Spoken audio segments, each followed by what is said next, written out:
The weight of a lie on the scene. A madman held a serrated hunting knife to the girl's throat, her pale blue dress stained a frantic crimson. "I want your gun," he shrieked, his voice cracking with a jagged edge. The girl's eyes were wide, glazed with the dull sheen of the dying. The hostage negotiator was shouting from the perimeter, a desperate roar about protocol and never surrendering a sidearm. But I saw the tip of the blade sink deeper into her skin. "Fine, you get it," I barked. I pulled my piece and laid it on the pavement. He snatched it up, his face splitting into a jagged, yellow-toothed grin. He pressed the muzzle hard against the girl's temple. "Go to hell." He pulled the trigger, squelch. It wasn't a gunshot. It was the pathetic sound of a fountain. A thin, weak stream of water sprayed across the girl's face. The world went dead silent. I moved. It took 4.8 seconds to neutralize him. I picked up the gun that was still weeping water, a high-fidelity training squirt gun, its serial number an exact match for my service weapon. My blood turned to ice. Someone had swapped my piece. Someone wanted me dead. And this life-saving toy in my hand felt as heavy as a death sentence. 7:05 a.m.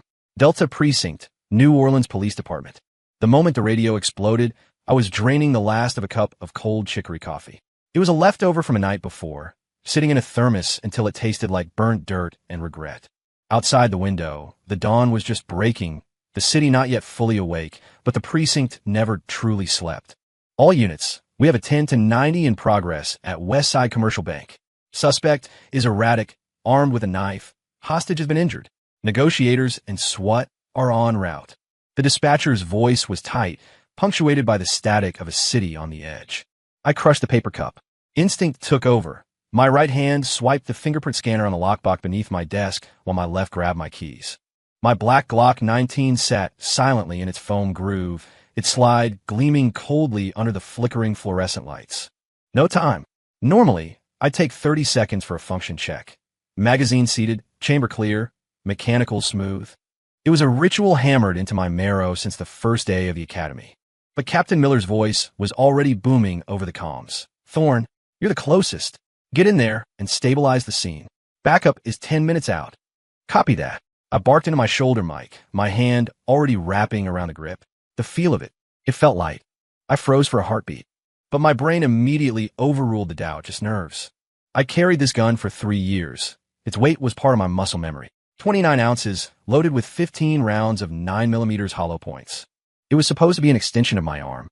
I'd skipped breakfast. I was running on 3 hours of sleep after grinding through cold case files. My senses were off. That had to be it. More importantly, there was no time. I holstered the weapon without checking the mag. I checked it before locking it up last night. I felt the familiar tug of the leather holster against my hip as the retention clip clicked into place. Elias. Marcus Hayes appeared in the doorway, a steaming cup of coffee in his hand. His expression was off, somewhere between jitters and anticipation. "That West Side call. You going in solo?" "Backup's coming. I'm just hitting point." I brushed past him, adjusting my jacket. The hallway lights hummed with a sick electric buzz. "Watch your back," Marcus called out behind me, his voice dropping an octave. Word is there might be more than one of them. I glanced back. Marcus was looking everywhere, but at me, his right hand nervously rubbing the watch on his left wrist, a tell I'd known for 5 years. "Where do you hear that?" I asked. "Just chatter on the patrol band," he said vaguely, taking a sip of coffee. "Just keep your eyes open." I didn't have time to process it. I hit the elevator, my hand instinctively resting on the holster. That feeling of lightness returned.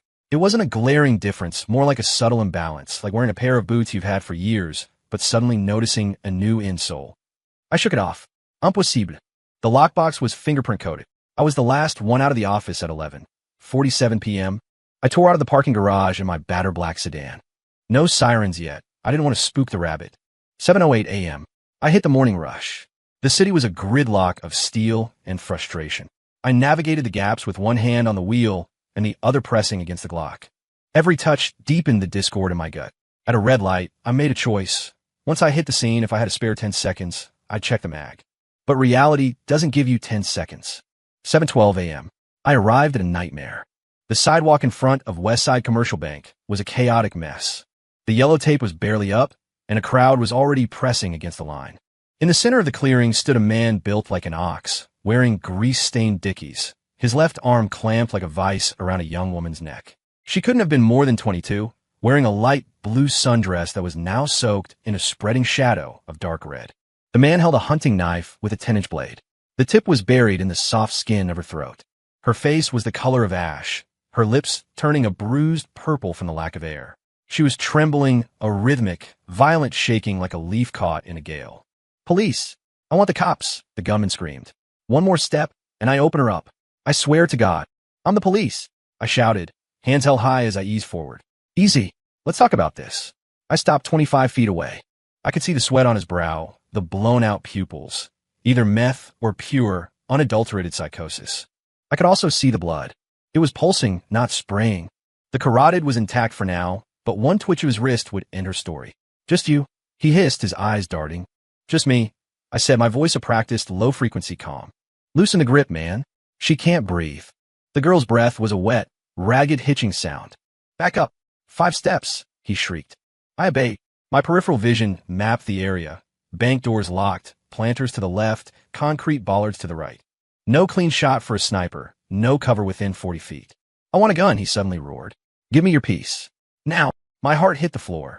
Rule number 1, you never give up your weapon. "I can't do that. But we can talk money. We can talk a car. Whatever you need." "I want the gun." He twisted his wrist. The blade carved a fresh line in her neck.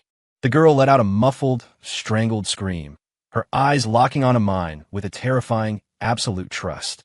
She believed I was going to save her. Wait. My brain was redlining. I had 6 minutes until SWAT arrived. She didn't have 6 minutes. "Okay, you get the gun. Just don't hurt her." A negotiator had arrived on my flank, a tall, lanky guy I recognized from the precinct. "Thorne, don't do it. Everyone back off," the gunman yelled, tucking himself behind the girl, using her like a human shield. "I'm counting to 3. 1. There is no more time for calculus. I'm giving it to you," I yelled. My hand went to my holster. In that moment, the lightness of the weapon felt like a scream in my palm.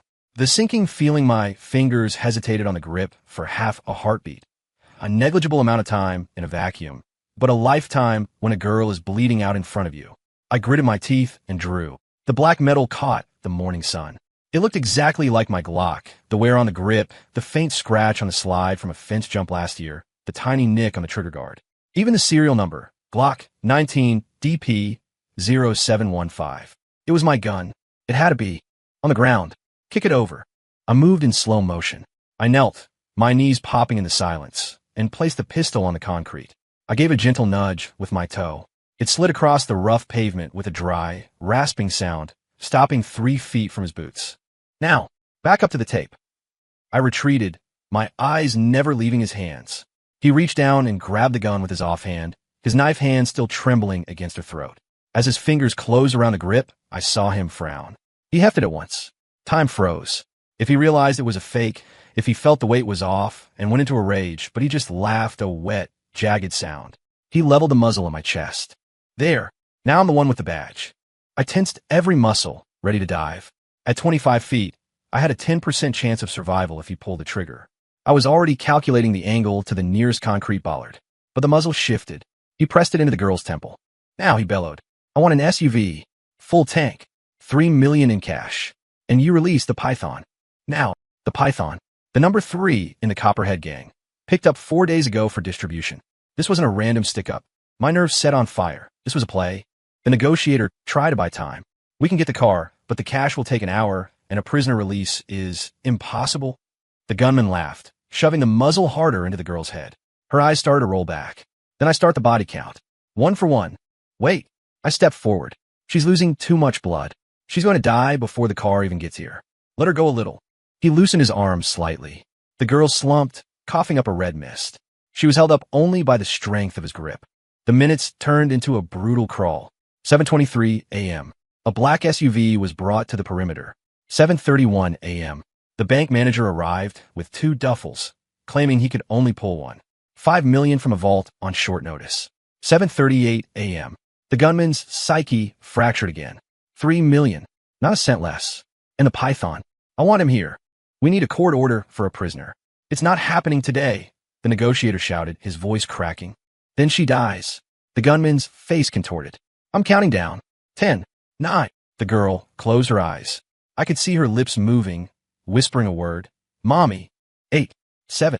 "Take me instead." I shouted, moving 2 steps closer. Imakop. I'm a better bargaining chip. You can get more from me. The gunman paused. He was weighing the options. A cop was high value, but a cop was dangerous. His eyes flickered between me and the girl. Then, the heavy rumble of an armored bearcat echoed down the street. SWAT had arrived. The gunman's face went purple. You called in the heavies? You think you can take me? It's an ambulance, the negotiator lied, but it was too late. Liars. You're all liars. The man went full psychotic, the veins in his neck bulging like cables. I'll make you watch. He jammed the gun into her temple and pulled the trigger. Time dilated. I saw his knuckle whiten. I saw the trigger move back. I saw the girl's face twist in a final, agonizing terror. I saw Captain Miller leaping from the armored car. I saw a pigeon flare its wings in the sky. Then squelch. No crack of powder. No recoil. Just the sound of a garden hose. A pathetic little stream of water shot out of the barrel, soaking the girl's face. Clear droplets mingled with her blood and tears, sparkling in the dawn. The world stopped. The gunman stared at the gun, his expression shifting from murderous to baffled to a hollow, echoing void of disbelief. He blinked. He pulled the trigger again, squelch. What the? He muttered before his face flushed a deep, bruised plum. A toy? You played me with a toy? I didn't give him another second. In the 0.3 seconds he spent looking at the barrel, I cleared the distance. My left hand caught his knife wrist, my thumb digging into the nerve cluster. He screamed, his fingers spasming open as the blade clattered to the concrete. My right elbow connected with his nose. The sound of breaking cartilage was a sickening crunch in the silence. As he doubled over, I drove a knee into his gut and executed a textbook hip throw, slamming him into the pavement. I felt his head bounce off the concrete. I dropped the knee into the small of his back, wrenched his arms behind him, and the clack-clack of my cuffs was the loudest sound in the world. 4.8 seconds. Clear. I roared, spinning to shield the girl. She was curled in a fetal position, sobbing with a violent, racking intensity. I ripped the hem of my shirt and pressed it against the wound in her neck. Medic! Now! Only then did I look at the gun. It lay on the sidewalk, weeping a small puddle of water. I picked it up. It was laughably light. It was plastic, but the finish was a masterpiece. Matte black paint that mimicked oxidized steel. Even the trigger pull had been weighted to feel real. Serial number Glock 19 DP 0715 was engraved deep, but the number 7 had a microscopic casting flaw that my real weapon didn't have. A high-fidelity training squirt gun. My blood felt like it had been replaced with liquid nitrogen. If the gunman had checked it immediately, if he'd used the knife instead of the gun for the execution, if he hadn't wasted time gloating, the what-ifs exploded in my head. Thorn! Captain Miller stormed over, looking first at the girl and then at the toy in my hand. His face went from red to white. What the hell is that? My service weapon was swapped. I said, my voice so cold it surprised me. Someone gave me a water gun. Debts and favors. I squeezed the girl's hand, feeling her pulse steady under the pressure of my makeshift bandage. You're going to be fine, I whispered. She shook her head, trying to speak through the blood in her mouth, but the EMTs were already there, lifting her onto the gurney. As they slid her into the rig, she kept her eyes on me, a look so complex it felt like a physical weight. Suddenly, a fleet of black SUVs screeched to a halt at the police line. A man in a tailored charcoal suit practically threw himself out of the lead car, his tie askew, his face a mask of panic. I recognized him immediately. Major Robert Sterling. Elena, he screamed, lunging toward the ambulance, but the doors were already locking. He turned to us, his voice trembling. Where is she? Where's my daughter? She's headed to Oxnard Health, mister. Mayor, Miller said, stepping in. The wound is superficial. She's going to make it. Sterling took a jagged breath, forcing himself to steady. Then he turned to me. His eyes moved from my face down to the water gun I was still holding. You the officer? Detective Elias Thorne, Delta Precinct. Your gun is a toy. It wasn't a question. Yes, sir, I said, standing straight. My weapon was tampered with. I didn't catch it before the call. That's on me. Sterling stood silent for 3 seconds. In that silence, I heard the city breathing. Then he stepped forward and gripped my shoulder. His hand was massive, his grip like iron. If that gun had been real, the suspect would have blown her brains out, he said, his voice a low vibration. You saved my daughter's life, detective. I won't forget that. The mayor's entourage swept him away. The scene began to break down, but the suspect, as he was being hauled into the back of a cruiser, kept mumbling. They told me it was real. They said I'd have the power. They lied. Miller pulled me behind a van and lit a cigarette, his hand shaking. Who is they, Thorne? This smells like a setup. I know. I said, finally letting my own hands tremble. I lit one of my own. Someone wanted me disgraced. If I'd handed over a real gun and she died, I'm in prison. If the gunman realized it was a fake and killed her, I'm in prison. Either way, Elias Thorne is erased. Internal affairs is going to crawl up your tail, Miller said, exhaling a plume of smoke. Until they finish the sweep, you're on administrative leave. Turn in your badge and, well, I guess you don't have a gun to turn in. Back at the precinct, the atmosphere was toxic. People looked at me like I was a ghost or a leper. Marcus Hayes walked toward me, a stack of folders in his hand. I heard about the piece. That's insane, man. You okay? I stared into his eyes. You seemed real interested in my call this morning, Marcus. He blinked, a flicker of something dark crossing his face. Just looking out for a partner.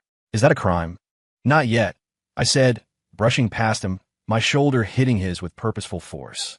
But the NOPD is real good at finding things. Fingerprints, logs, cameras. The truth always leaks out. I spent a week in the dark. I replayed that morning 1,000 times. The lockbox was secure, but the office was common ground. Swapping the gun required a window of opportunity. Someone who knew I'd be taking a high-stakes call, and someone who knew I was too tired to do a full check. Marcus had borrowed my pen the day before. He'd held it for an hour. High-res photos of fingerprints can be used to make a silicone mold. It was a black market trick, but Marcus had gambling debts. $50,000 to a Copperhead bookie. On Monday, the chief of police, Arthur Graham, called me in. His office was a shrine to old-school law enforcement. Swan, seat. He slid a file across the desk. 2 things. First, the lab report on the squirt gun came back. It's a custom job, meant to mimic your Glock's weight perfectly, if you were distracted. IA ruled it gross negligence on your part, but the mayor stepped in. Since the negligence actually saved his daughter, the charges are dropped. I opened the file. The red cleared stamp felt like a hollow victory. Second, Graham leaned back. The mayor wants you promoted. He's pushing for you to take the commander slot for the Delta precinct. I froze. That's a big jump, Chief. It's a political jump, Graham said bluntly. But you need a win to silence the critics. People think you got lucky. The Copperheads have been moving a lot of weight lately. They're looking to fill the void since we grabbed the python. You break their back in the next month, and the commander's bars are yours. You fail. I get it. I'm out. Take your new piece. He handed me a fresh Glock. I checked it 3 times, magazine, chamber, striker. It was real. I went to my new office and opened the Copperhead file. They've been running New Orleans for 7 years. My predecessor, Commander Vance, ended up in a hit and run that left him in a coma 6 months ago. The file was full of patterns. Every 3rd Friday, there was a distraction at the port of New Orleans, a fire, a brawl, and every week after, a new shipment of fentanyl hit the streets. This Friday was the 3rd Friday. I handpicked a team, Lee, a forensics geek, Miller, the old-timer, and Maya, a tech wizard. We met in a room with no windows and no electronics. The plan was simple. Slip into the docks, observe, and strike. No patrol alerts. No backup requests. Complete radio silence. Thursday night, I stayed late. The precinct was a tomb. I was mapping the extraction points when I heard a soft footfall. I hid the map and pulled up a random report. Marcus Hayes was at the door. Still grinding? He asked, his eyes scanning my desk. I heard her chasing snakes. Need a hand? I'm good, Marcus. Got it covered. He shrugged, but he didn't leave. He leaned against the filing cabinet. Elias, I know you think I had something to do with the bank. I didn't. We've been partners for a long time. I know you owe 50 grand to a bookie named Vinny, I said, finally looking up. His face drained of color. Vinny runs the Copperhead Street money. I continued. The interest is up to 80 now, isn't it? They're squeezing you. You're investigating me? His voice was thin. I'm a cop, I said. I looked at your bank statements. Small, frequent transfers. Your wife bought a new Gucci bag last week on your secondary card. Where'd that money come from, Marcus? He stood there for 5 seconds, then turned and walked out. The click of the door sounded like a hammer falling on an empty chamber. The rat in the walls. I pulled a digital recorder out of my drawer and hit play. The audio was clear, Marcus's voice on his cell in the hallway, right after he left my room. He's on the docks. Friday night. I'll have him there on time. Where's my money? Fine, the usual spot. I popped the SD card and tucked it in my vest. I had the rat, but I didn't want just the rat. I wanted the cage. Friday night, 10:00 p.m. Port of New Orleans. The air was thick with the smell of salt and diesel. A heavy fog rolled off the Mississippi, turning the lights of distant tankers into ghostly orbs. The docks were a graveyard of rusted shipping containers. My team was tucked into the shadows of Warehouse 3. We'd been there for 2 hours. Boss, we still holding? Lee whispered. Wait, I said. At 10:15, the power to the sector died. Total blackout. Minutes later, 3 unmarked vans slid into the lot, running without headlights. Figures in black began offloading crates. It was too quiet, no shouting, no clatter, just the rhythmic shhh of cardboard on wood. Ready, I started, but my phone buzzed. A text from an unknown number. Trap. Get out. I signaled to hold. Almost instantly, massive floodlights, powered by independent generators, erupted from 3 directions, bathing the warehouse in a blinding, artificial noon. If we had moved, we would have been caught in the crosshairs. And then I saw it, the glint of glass on the rooftops. Snipers. At least 2. Fall back, I hissed. Disperse. Meeting point Delta. As we scrambled into the labyrinth of the container yard, the night exploded behind us. Not at us, but at the warehouse. A rival crew, likely the West Side Boys, started a firefight with the Copperheads. Gangva? Miller grunted as we reached the perimeter.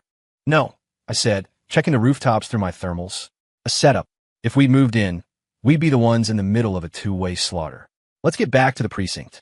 The next morning, I called a briefing. Marcus was there, looking like he'd been dragged behind a car. He was 5 minutes late, smelling of stale bourbon. You all heard about the docks, I said, pacing in front of the whiteboard. The op was leaked. Someone set a kill zone. 2 snipers had the approach covered. Marcus's throat hitched. Everyone in the room was looking at him. Only 10 people knew the plan, I said, stopping behind Marcus. Marcus, you came to my office the other night. You heard the details, didn't you? I just caught a few things. I hit the remote on the projector. A graining CCTV image appeared, the entrance to the Blue Room, a jazz club downtown. Then why did you go straight from my office to meet Vinny the Scar Miller? The image was sharp. 11:23 p.m. Marcus and Vinny, the Copperheads bagman, talking on the sidewalk. The room went cold. 2 IA officers stepped through the back door. Marcus tried to stand, his chair screeching against the floor. You track me? Facial recognition, Marcus. 97% match. I leaned in. Give me your badge and your gun. He collapsed back into the chair, his face turning a sickly shade of gray. He handed them over. As I let him out, he leaned toward me. You have no idea who you're messing with, Elias. The Copperheads are just the street. The real weight is upstairs. You're already dead. I picked up his gun. A real Glock 19. Loaded. Clean. But it wouldn't be real for long. Marcus was held for 48 hours. His lawyer was a shark, and the evidence was circumstantial. Meeting a mobster isn't a crime, and he claimed the phone call was about a private loan. He was released on suspension, pending investigation. During those 48 hours, I did 3 things. First, I got a custom-made training squirt gun. I weighted it, painted it, and etched Marcus's serial number into the frame. I even added a tiny flaw to the number 8. Second, I had a locksmith make a copy of Marcus's locker and home keys from the spares in the precinct's master set. Third, I set a domestic disturbance trap. I had 2 undercover officers stage a violent fight in an abandoned factory in the lower ninth. The call went to dispatch and was assigned to Marcus for his reinstatement shift, a mercy move I'd supposedly lobbied for. Why am I back on patrol so fast? Marcus asked me at the locker room door. He looked haunted. We're short-handed, and you're a veteran, I said, not blinking. Unless you don't want the work? He watched me for a long time. Then, the desperation for a paycheck won. I'll do it. I watched him go. I knew he wouldn't check his gun. He was too eager to prove himself, and he still believed the precinct was his sanctuary. 10:40 p.m. The Blue Room. I sat in the shadows of the alleyway, the smell of trash and old beer thick in the air. I was waiting for Marcus and Vinny. My informant said Vinny was coming to collect. Marcus appeared first, looking frantic. He kept checking his watch.